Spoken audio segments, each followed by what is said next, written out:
가을, 그 농익은 단풍잎이 바람에 힘없이 흩날리는 계절. 박은수 여사의 창가에도 어김없이 가을은 찾아왔지만 그 풍경은 유독 스산하게만 느껴졌다. 68해 인생의 황혼역에 선 그녀에게 시간은 강물처럼 흘러 이미 많은 것을 앗아간 뒤였다. 남편이 손수 가꾸던 경기도 양평의 아담한 단독주택 정원에는 올해도 어김없이 코스모스가 흐드러지게 피어 있었다.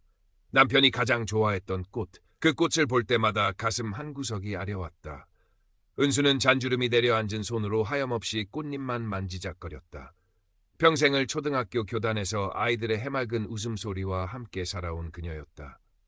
분필 가루와 아이들의 종알거림이 익숙했던 삶은 정년 퇴임과 함께 한순간에 낯선 정적 속으로 가라앉았다. 5년 전 그림처럼 곁을 지켜주던 남편마저 지병으로 세상을 떠나고 하나뿐인 딸 민서마저 결혼하여 제 가정을 꾸린 뒤로는 집안의 온기라고는 찾아볼 수 없었다. 아침에 눈을 뜨면 기계적으로 화초에 물을 주고 서툰 솜씨로 털실과 씨름하거나 텅 빈 식탁에 홀로 앉아 입맛 없는 끼니를 때우는 것이 하루 일과의 전부였다. 그런 그녀에게 유일한 위안이자 세상과 소통하는 창구는 딸 민서가 가르쳐준 손바닥만 한 스마트폰이었다. 무료함을 달래기 위해 시작한 SNS는 잊고 지냈던 세상과의 끈을 가늘게나마 이어주는 듯했다. 그날도 해질녘 창밖으로 물드는 노을을 배경 삼아 SNS에 올라온 사진들을 무심히 넘기고 있을 때였다. 카이저라는 낯선 아이디로부터 메시지 알림이 울렸다. 박은수 선생님의 글과 사진에서 깊은 감명을 받았습니다. 특히 오늘 올려주신 코스모스 사진은 돌아가신 제 아내도 참 좋아했던 꽃이라 한참을 바라보았습니다. 혹시 실례가 안 된다면 아름다운 한국의 가을에 대해 그리고 인생에 대해 선생님과 이야기를 나눠도 괜찮을까요? 더없이 정중하면서도 어딘지 모르게 슬픔이 묻어나는 메시지였다. 프로필 사진 속 중년 남성은 군복을 입은 듯 위험 있는 모습이었지만 깊은 눈매에는 짙은 고독감이 서려 있는 듯했다. 박은수는 잠시 망설였다.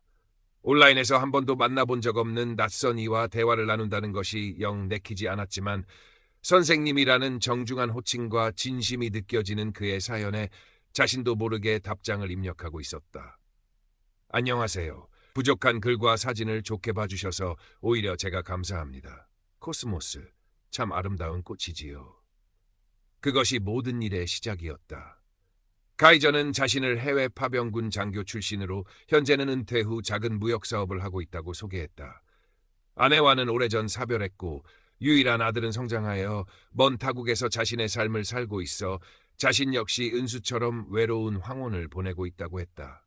그는 매일 아침 저녁으로 꼬박꼬박 은수에게 안부를 물었고 그녀가 올리는 소소한 일상의 글들, 새로 핀 난초 이야기, 시장에서 사온 핵과일 이야기, 문득 떠오른 옛 추억들에 마치 오랜 친구처럼 정성껏 댓글을 달았다. 때로는 직접 찍었다는 이국의 아름다운 풍경 사진과 함께 감미로운 시 구절을 보내오기도 했다. 박은수는 그의 세심함과 따뜻함에 조금씩 마음의 빗장을 풀기 시작했다. 남편이 세상을 떠난 후 누군가와 이렇게 속 깊은 대화를 나눠본 것이 얼마만이던가. 카이저와의 대화는 메마르고 단조롭던 그녀의 일상에 잔잔한 파문을 일으키는 단비와 같았다. 그녀는 매일 그가 보내오는 메시지를 기다렸고 그의 답장을 받으면 마치 사춘기 소녀처럼 가슴이 설레기도 했다. 그의 존재는 텅 빈 그녀의 마음에 조금씩 온기를 불어넣고 있었다. 카이저는 은수의 지난 교직 생활에 대해 깊은 존경심을 표했고 그녀의 글에서 느껴지는 지혜와 따뜻한 마음에 깊이 끌린다고 여러 차례 고백했다. 은수 씨, 당신의 글을 읽고 있으면 마치 제 어머니의 따뜻한 품에 안겨있는 듯한 평온함을 느낍니다. 당신의 현명함과 삶에 대한 깊은 통찰은 저에게 큰 가르침을 줍니다. 그는 은수를 단순한 대화 상대를 넘어 인생의 스승이자 정신적 지주처럼 대했다. 이러한 그의 태도는 평생을 누군가를 가르치고 이끄는 데 익숙했던 은수의 자존감을 은근히 어루만져 주었다. 시간은 빠르게 흘러 어느덧 2달이 훌쩍 지났다. 카이저는 박은수에게 더없이 다정하고 신뢰할 수 있는 존재가 되어 있었다. 그는 자신의 사업이 마무리되는 대로 한국에 돌아와 정착할 계획이며 그 후에는 조용한 곳에서 은수와 함께 여생을 보내고 싶다는 뜻을 조심스럽게 내비쳤다. 은수 씨, 감히 이런 말씀을 드려도 될지 모르겠습니다만 저는 한국에 돌아가면 당신 곁에서 조용히 책을 읽고 함께 정원을 가꾸며 소박한 행복을 누리고 싶습니다. 당신과 함께라면 제 남은 인생도 외롭지 않고 따뜻할 것 같아요. 그의 말은 박은수의 가슴 깊은 곳에 숨겨져 있던 황혼의 로맨스에 대한 막연한 기대를 부풀게 했다. 그녀는 카이저가 그려주는 미래를 상상하며 밤잠을 설치는 날이 들어갔다. 그가 보내주는 군복 차림의 늠름한 사진, 그가 운영한다는 사업체의 번듯한 사무실 사진, 물론 이 모든 것은 교묘하게 도용되거나 조작된 이미지들을 보며 그에 대한 환상은 점점 더 확고해져 갔다. 어쩌면 신께서 내 외로움을 가요시 여기셔서 내게 마지막 인연을 보내주시는 걸까? 그녀는 그렇게 간절히 믿고 싶었다.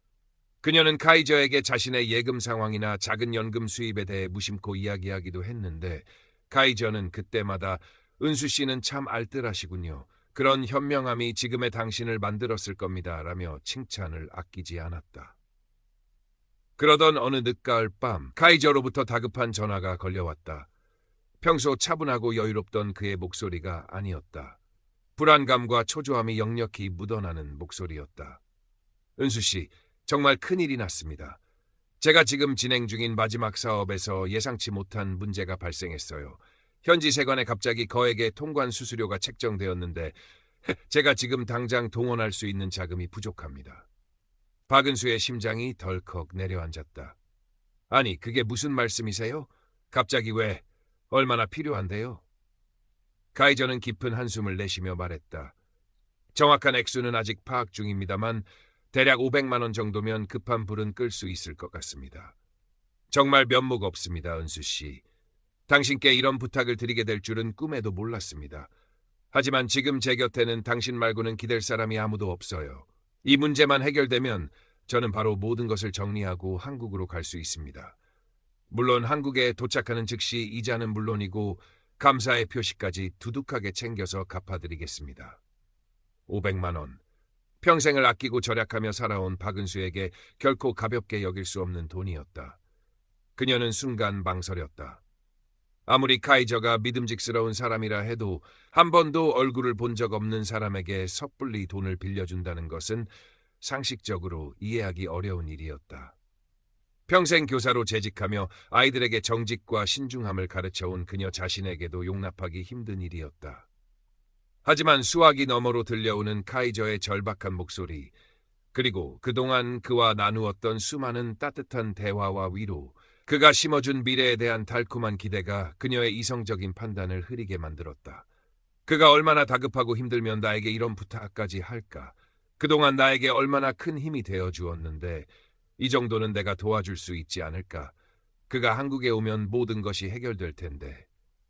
짧지만 격렬한 내적 갈등 끝에 그녀는 결국 평생 부적처럼 간직해온 적금 통장을 해지하기로 마음먹었다. 카이저 씨, 너무 걱정하지 마세요. 제가 어떻게든 마련해 볼게요. 계좌번호를 알려주세요. 카이저의 목소리가 한순간에 밝아졌다. 정말 고맙습니다, 은수 씨. 당신은 제 생명의 은인입니다. 평생 이 은혜 잊지 않겠습니다. 첫 송금은 그렇게 떨리는 손길과 함께 이루어졌다. 은행 창구에서 돈을 붙이고 나온 박은수는 다리가 후들거렸지만 한편으로는 왠지 모를 뿌듯함과 안도감을 느꼈다.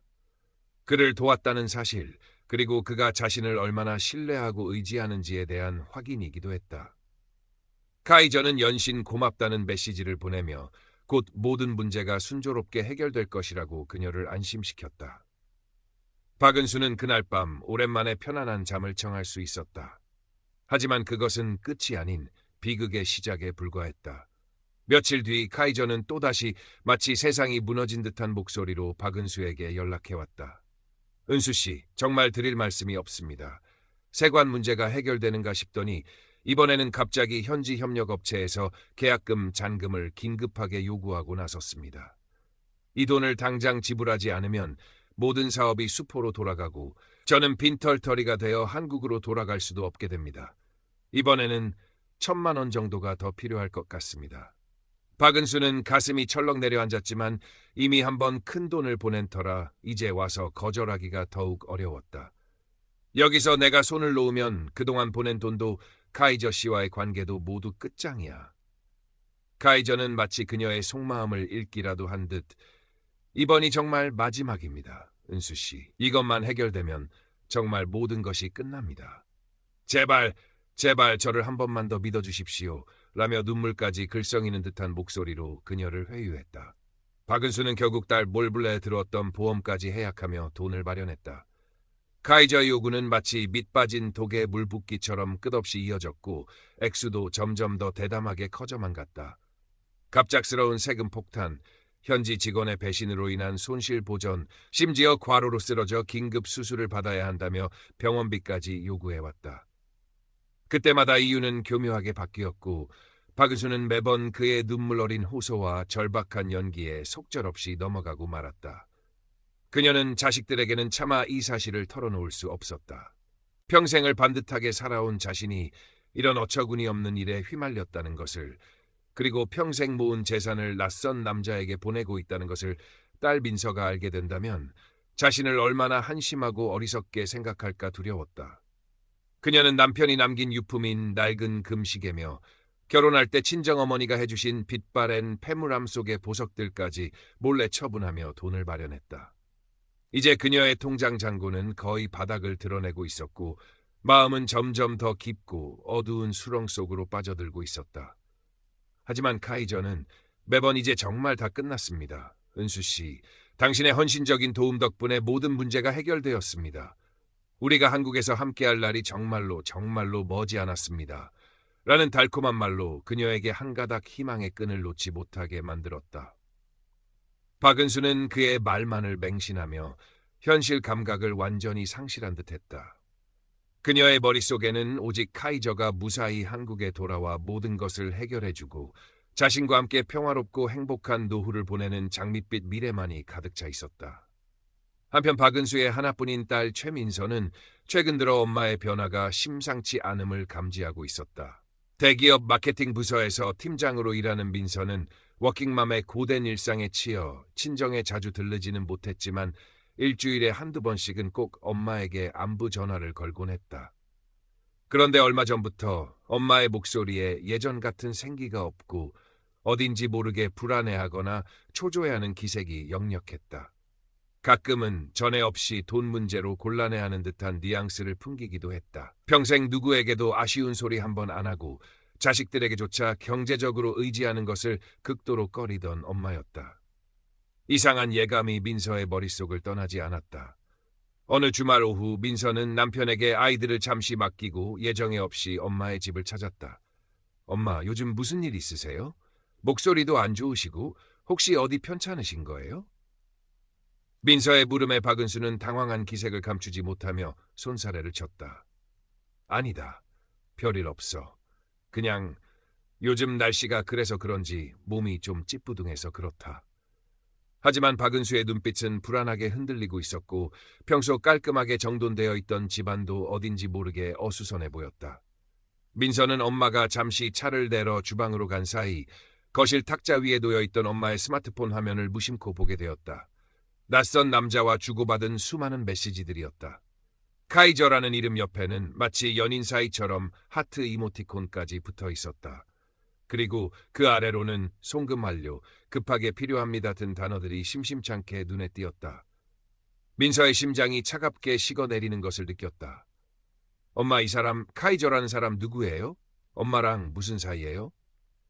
민서가 싸늘하게 가라앉은 목소리로 묻자 박은수는 마치 도둑질이라도 하다 들킨 사람처럼 화들짝 놀라며 스마트폰을 감추려 했다.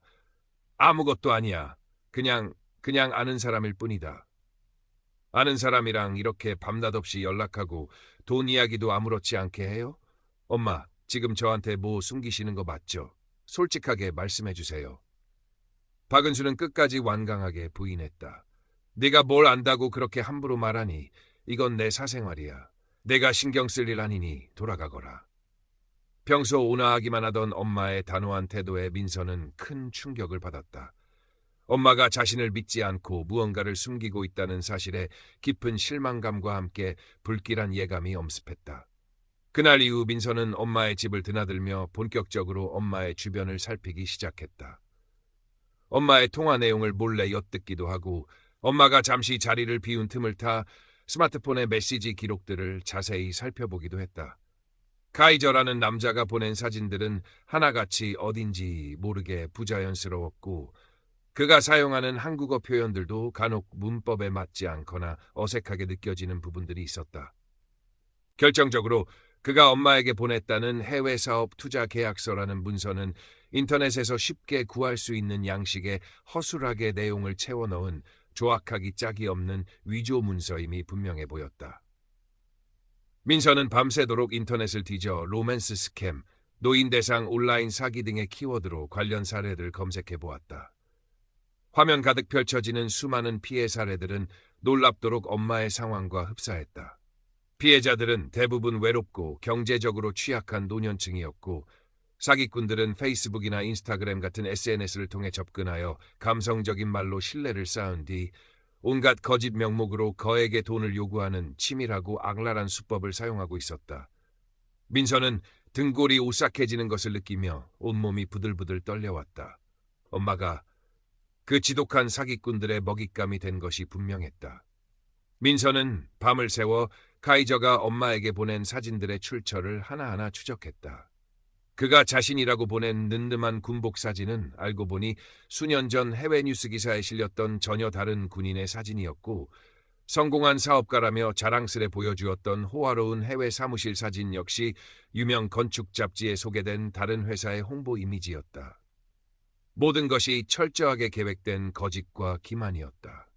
민서는 엄마가 그 사기꾼에게 보낸 돈의 총액을 대략적으로 남아 계산해 보았다. 그 액수는 그녀의 상상을 훨씬 뛰어넘는 억 단위에 육박하는 거금이었다. 평생을 교직에 몸담으며 한 푼 두 푼 아끼고 모아온 엄마의 소중한 노후 자금, 그리고 먼저 세상을 떠난 아버지가 남긴 얼마 되지 않는 유산까지.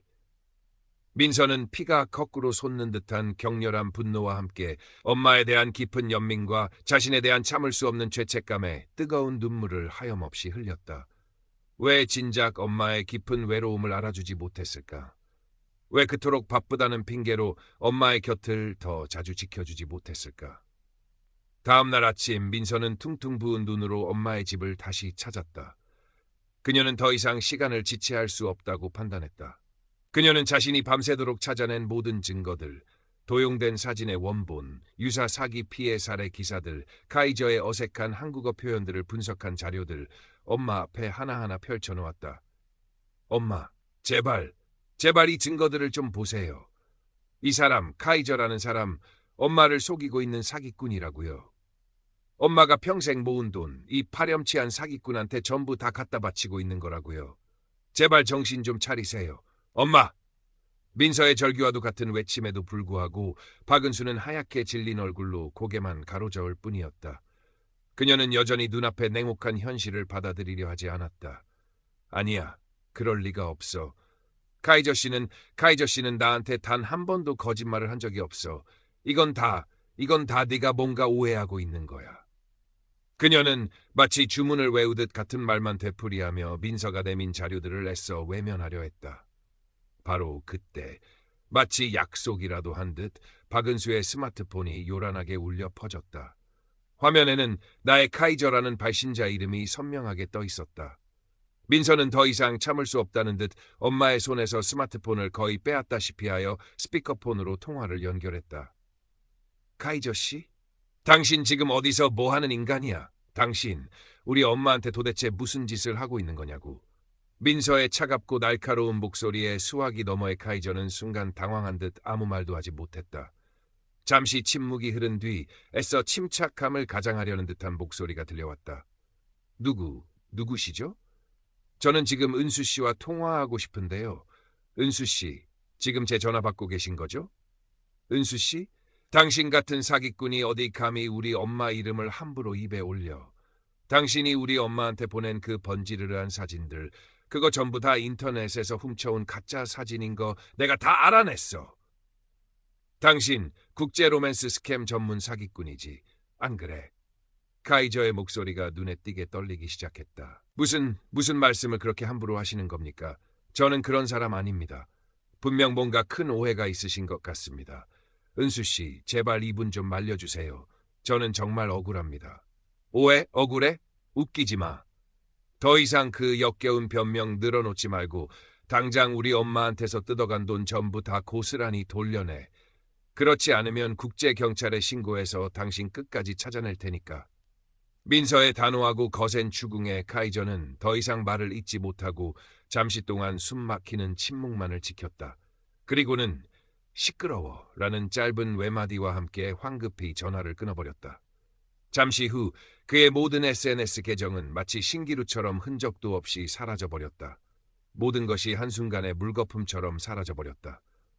박은수는 그 자리에 풀썩 주저앉아 어린아이처럼 목 놓아 오열했다. 평생을 한 점 부끄럼 없이 정직하게 살아온 자신에게 어찌하여 이런 참담하고 끔찍한 일이 일어날 수 있단 말인가. 한때 자신의 메마른 가슴을 설레게 했던 그의 달콤했던 속삭임들, 함께 꿈꾸었던 장밋빛 미래, 그 모든 것이 한낱 추악한 사기꾼의 잘 짜인 농간이었다는 사실을 도저히 받아들일 수가 없었다. 지독한 수치심, 인간에 대한 깊은 배신감, 돌이킬 수 없는 절망감, 그리고 평생을 아끼고 모아온 소중한 재산을 한순간에 날려버렸다는 참을 수 없는 허탈감까지. 온갖 부정적인 감정들이 한꺼번에 뒤섞여 거대한 파도처럼 그녀를 덮쳤다. 그녀의 작은 정원에 흐드러지게 피어있던 애처로운 코스모스마저도 마치 그녀의 슬픔에 동참이라도 하듯 처연하게 고개를 떨구고 있는 듯했다. 한동안 박은수는 깊고 어두운 절망의 늪에서 헤어나오지 못했다. 끼니를 거르는 것은 물론이고 밤에는 잠 못 이루고 낮에는 방 안에만 틀어박혀 외부와의 모든 접촉을 끊고 지냈다. 세상 모든 것이 부질없고 허망하게만 느껴졌고 사람들을 마주하는 것조차 끔찍하게 두려웠다. 그런 그녀의 곁을 그림자처럼 묵묵히 지킨 것은 딸 민서였다. 민서는 다니던 회사에 급히 병가를 내고 매일같이 엄마의 집을 찾아와 따뜻한 죽을 끓여주고 말없이 엄마의 거칠어진 손을 잡아주었다. 때로는 엄마와 함께 부둥켜 안고 한바탕 눈물을 쏟아내기도 했고 때로는 엄마의 등을 토닥이며 다시 일어설 수 있도록 끊임없이 용기를 북돋아 주었다. 엄마 제발 엄마 잘못이라고 자책하지 마세요. 엄마는 아무 잘못 없어. 그놈들이 인간도 아닌 악마 같은 놈들인 거지. 엄마는 그냥 너무 외로웠던 거잖아요. 그래서 잠시 마음이 약해졌던 것뿐이에요. 민서의 진심 어린 위로에 박은수는 또다시 뜨거운 눈물을 흘렸다. 그래, 그녀는 외로웠다. 너무나도 지독하게 외로웠다. 텅 빈 집에서 홀로 바지하는 쓸쓸한 아침과 기나긴 저녁, 아무도 알아주지 않는 사무치는 고독감. 그 비열한 사기꾼은 바로 그녀의 그 외로움이라는 가장 연약한 빈틈을 집요하게 파고들었던 것이다. 민서의 부축을 받아 박은수는 힘겹게 경찰서 문턱을 넘었다. 담당 형사는 그녀의 이야기를 안타까운 표정으로 들어주었지만 이러한 국제 로맨스 스캠은 대부분 해외에 서버를 두고 점조직 형태로 운영되는 전문 사기 조직의 소행인 경우가 많아 범인 검거도 피해액 회수도 현실적으로 매우 어렵다는 냉정하고 절망적인 답변을 내놓을 뿐이었다. 박은수는 마지막 남은 한 가닥 희망마저 산산조각 나는 듯한 참담함을 느꼈지만 한편으로는 마음속에 응어리져 있던 모든 것을 털어놓고 나니 아주 조금은 마음 한구석이 가벼워지는 것도 같았다. 시간이 약이라는 진부한 말처럼 박은수의 깊은 마음의 상처도 아주 더디지만 조금씩 아물기 시작했다. 물론 한순간에 잃어버린 그 막대한 돈과 가슴 깊이 새겨진 배신의 상처는 평생토록 쉽게 사라지지 않겠지만 그녀는 더 이상 과거의 악몽에 얽매여 스스로를 괴롭히거나 파괴하지 않기로 마음먹었다. 대신 자신의 이 어리석고 고통스러웠던 경험을 다른 사람들과 나누기로 용기를 내었다. 자신과 같이 외롭고 마음 약한 또 다른 누군가가 이와 같은 끔찍한 범죄의 희생양이 되지 않기를 간절히 바라는 마음에서였다. 박은수는 딸 민서의 도움을 받아 지역 노인정과 복지관 강단에 서기 시작했다. 처음에는 수많은 사람들 앞에서 자신의 가장 부끄러운 치부를 드러내야 한다는 사실에 두렵고 망설여졌지만 막상 떨리는 목소리로 첫마디를 떼고 나니 하고 싶은 이야기가 너무나도 많았다. 그녀는 자신이 겪었던 로맨스 스캠의 과정을 처음부터 끝까지 숨김없이 담담하게 이야기했다. 사기꾼의 치밀하고 교묘한 수법들, 인간의 가장 순수한 감정인 외로움과 사랑을 악랄하게 파고드는 그들의 감성적인 접근 방식, 그리고 한순간의 잘못된 믿음이 어떻게 한 사람의 인생을 송두리째 망가뜨릴 수 있는지에 대한 처절한 고통까지. 그녀의 진솔하고 용기 있는 고백에 강연을 듣던 많은 노인들이 함께 눈시울을 붉혔고, 강연이 끝난 후에는 그녀의 손을 꼭 잡고 따뜻한 격려와 진심 어린 위로를 보내주었다. 박은수는 그들의 따뜻한 눈빛 속에서 자신이 혼자가 아니라는 사실을 깨달았고, 깊은 상실감 속에서도 작은 희망의 불씨를 발견할 수 있었다. 어느새 또다시 싸늘한 바람이 옷깃을 파고드는 늦가을이 찾아왔다. 박은수의 집 정원에는 올해도 어김없이 쓸쓸한 코스모스가 마지막 꽃잎을 힘겹게 피워 올리고 있었다. 하지만 작년의 가을과는 사뭇 다른 풍경이었다. 그녀의 곁에는 이제 든든한 버팀목이 되어주는 딸 민서가 함께 있었고, 텅 비었던 집 안에는 모녀의 따뜻한 온기가 조용히 감돌고 있었다. 박은수는 더 이상 밤늦도록 스마트폰 화면에만 매달려 있거나 홀로 눈물 짓지 않았다. 대신 민서와 함께 정원을 가꾸고 동네 주민들과 어울려 가까운 산으로 산책을 다니거나 복지관에서 새로 사귄 친구들과 함께 웃으며 수다를 떨고, 서툰 솜씨지만 새로운 취미인 수채화 그리기를 배우며 하루하루를 조금씩 채워나가고 있었다. 늦가을의 햇살이 유난히 따사롭게 내리쬐던 어느 주말 오후, 박은수는 딸 민서와 함께 집 앞마당에 수북이 쌓인 낙엽을 치우고 있었다. 바스락, 바스락, 발밑에서 부서지는 낙엽 소리가 마치 정겨운 노랫소리처럼 들려왔다. 문득 박은수는 고개를 들어 하늘을 올려다보았다. 앙상한 감나무 가지 사이로 보이는 하늘은 더없이 맑고 푸르렀으며 그 높이가 끝없이 펼쳐져 있었다. 그녀는 주머니 속에 넣어두었던 스마트폰을 잠시 만지작거리다 이내 다시 깊숙이 집어넣고 민서가 따뜻하게 데워온 향긋한 국화차를 두 손으로 받아들었다. 은은한 국화 향기가 가을 바람을 타고 코끝을 부드럽게 간지럽혔다. 엄마, 올해 단풍은 지난번보다 유난히 더 곱고 예쁜 것 같아요. 그렇죠? 민서가 환하게 웃으며 말했다. 박은수는 잔잔한 미소를 머금은 채 가만히 고개를 끄덕였다. 그러게 말이다. 이제야 내 눈에도 저 아름다운 것들이 제대로 보이는구나. 그녀의 목소리에는 지난날의 아픔을 이겨낸 사람만이 가질 수 있는 한결 가벼워진 평온함과 깊은 지혜가 묻어 있었다. 인생의 황혼역, 그 혹독했던 가을의 시련을 온몸으로 겪어냈지만 그녀는 그 쓰라린 시련을 통해 역설적으로 더욱 단단해졌고, 그동안 잊고 지냈던 삶의 소중한 가치들을 다시금 가슴 깊이 깨닫게 된 것이었다. 비록 영원히 지워지지 않을 상처는 그녀의 마음 한구석에 여전히 남아 있었지만, 그 상처마저도 자신의 일부로 너그럽게 끌어안고 앞으로 꿋꿋하게 나아갈 용기를 얻은 그녀의 얼굴에는 스산하고 암울했던 지난 가을의 그림자는 더 이상 찾아볼 수 없었다. 따스하고 눈부신 가을 햇살만이 그녀와 사랑하는 딸 민서를 더없이 부드럽고 자애롭게 감싸고 있을 뿐이었다.